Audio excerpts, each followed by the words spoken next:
welcome back to Cyberspace Investigations. Today I have my water bottle of truth with me. Every time I say a correct statement, I will take a swig. Let's start with an easy one. Digital Foundry is an unbiased YouTube channel. See, I knew this thing was right. I told you guys a long time ago, almost a month now at this point, before the launch of the 9th generation of consoles, before any of this happened, there were gonna be issues.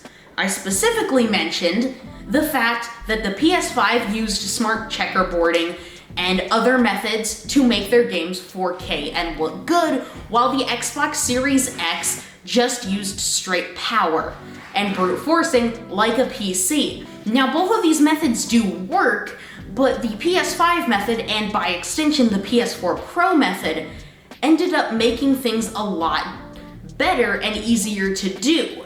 Now, the Xbox One X actually was the more powerful console by default because it was just the more powerful console. There's no denying that. Same with the Xbox Series X. But the real question, besides games of course, is the methods that these two consoles used to actually make the games look as good as they could. And with the Xbox One X and PS4 Pro, we actually saw Xbox's strategy won out. And you know, it wasn't that big of a difference, and it even isn't with the 9th gen consoles, but it was noticeable enough to get the Xbox fans in a craze of that they had the world's most powerful console, and because we know Microsoft isn't actually good at making any sort of games, that's the line they went with the Series X too. And I predicted that this was gonna be a problem for them, because not having Halo Infinite at launch, plus the fact that they were still using their same brute force method that admittedly worked the last time around, was going to cause them trouble, and look, it did. We now see that the PS5 is running a lot of third-party games much better than it would have otherwise. We see the Xbox Series X lagging a few frames behind, and in some cases having a ton of screen tearing. Now, the reasons for this are varied. It could be the brute force method, or the fact that the Series X is a glorified PC tower. Could be one, while the PS5 is more of an actual console with workarounds and design put into this. Now, you see channels like Digital Foundry talking about the screen tearing, but saying if you have a variable refresh rate monitor or TV, these will be fixed, these problems that's causing immense amounts of screen tearing in games like Assassin's Creed Valhalla. Now, the problem with that is most people don't even have 4K TVs, let alone, like, most people have 1080p TVs, right? That's the whole point of the Xbox Series S, that it is the 1080p budget 9th gen console. Now, that's a whole nother can of worms to get in, because we have seen on multiple occasions that the Series S has gone sub HD on games consistently, despite their 1440p 60 FPS line with that console, which, yeah, nobody's talking about that much. But with the Series X, we are seeing that games are not running as well as on the PS5 with this stuff. But again, going back to the TVs, variable refresh rate is something that fixes stuff on PC, so they don't have to use VSync or any of these techniques to make screen tearing go away that I guess jeopardizes a little bit of the quality of the game. Now, Xbox Series X, being a glorified PC tower, has these same principles. They have VRR options and modes that fix these. But you see, these are still problems that 99% of people are going to be encountering because they don't have VRR displays. Now, the PS5 doesn't have support for VRR yet, but Sony has confirmed that it is coming in a later update to the system.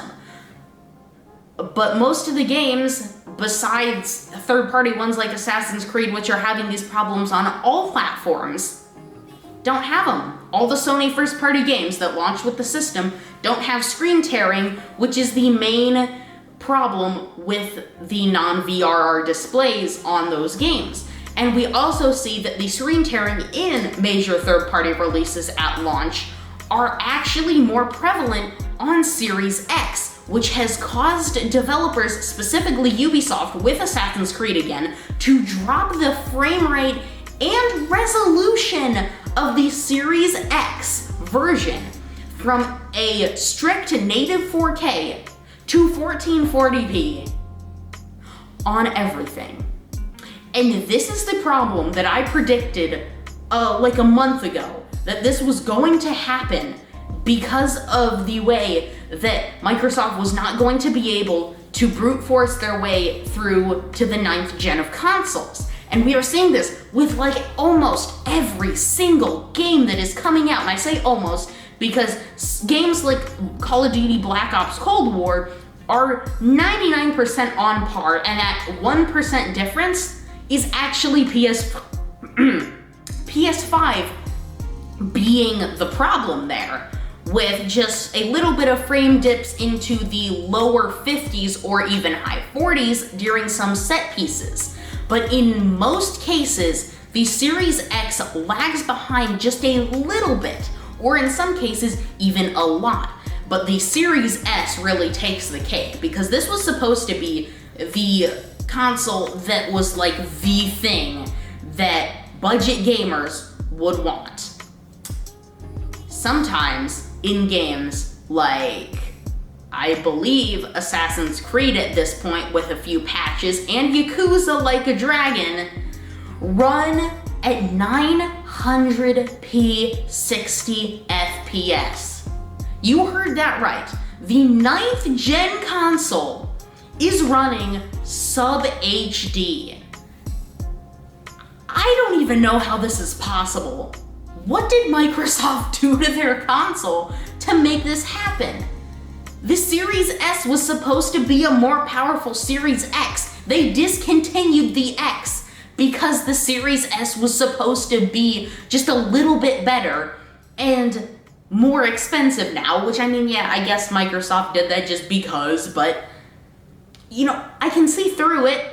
I can see what they were doing, because they reused parts from the Series X the 1X on the Series S, but that wasn't the complete case because they also didn't reuse some of the parts. And in a lot of cases, including backwards compatibility, which mind you is Microsoft's biggest selling point at this point because they have no games, runs better on the Xbox One X.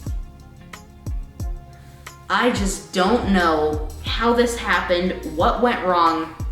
And by the way, the Series S still has all of the problems of the Series X versions. All the screen tearing, sometimes even magnified by the Series S version. This is the narrative at the beginning of the 9th generation of consoles, and I do not know how Microsoft can turn this around and actually end up making a good impression when they start getting games out, because I don't have faith that Halo Infinite's gonna be good. Those trailers, all of the development issues that have still happened since they decided to delay it, it's not instilling any more confidence in me than what might have been there to begin with. The fact that 343 is just a big heaping mess, I don't think they're gonna get that out in 2021. It's gonna be 2022. And then what is it, 2023, 2024 before the new Fable, or any of the games being worked on by Obsidian other than Grounded come out? How long before Bethesda makes anything? And again, it's all about Game Pass, right? So what are they doing on Game Pass besides indies? Or are Game Pass players still just playing indies forever? Because again, this is exactly what I said the last time I talked about this. This is not how it's done. Microsoft, with Game Pass, just in general, doesn't understand that quality of games will get you stuff, But because they still think that services are the future when it's been shown, at least at the present moment, it's not. They're just jeopardizing their own console. I mean, at this point, why are they trying to have their cake and eat it too by being in the console race and putting out what we can clearly see is a half-baked machine versus literally just putting their service on Switch and PS5 and PC and just being done with it. And just saying, we're gonna be a third-party developer, we're not gonna worry about consoles, we're just gonna try to have the best value in gaming service-wise. Now again, that might cause some complications between specifically Microsoft and Sony. I think Microsoft and Nintendo get along much better, but I think that would be a much better business move. And seeing how much effort, or lack thereof, they put into the Series X and Series S, again, just making it a PC that can play on your TV, which PCs can do anyway, so I don't really get the point. We see that there have been problems, and there are problems, and might continue to be problems until Microsoft puts out their next Series console, which will be 1, 2, possibly even 3 years until we see a revision that might fix these issues. And at that point, would it even be fair to compare it to the PS5 when the PS5 would be technically old tech by that point? I don't know. That's a problem. And that is what we're gonna have to find out. So yeah, I guess that's about it for this. That's all I've got.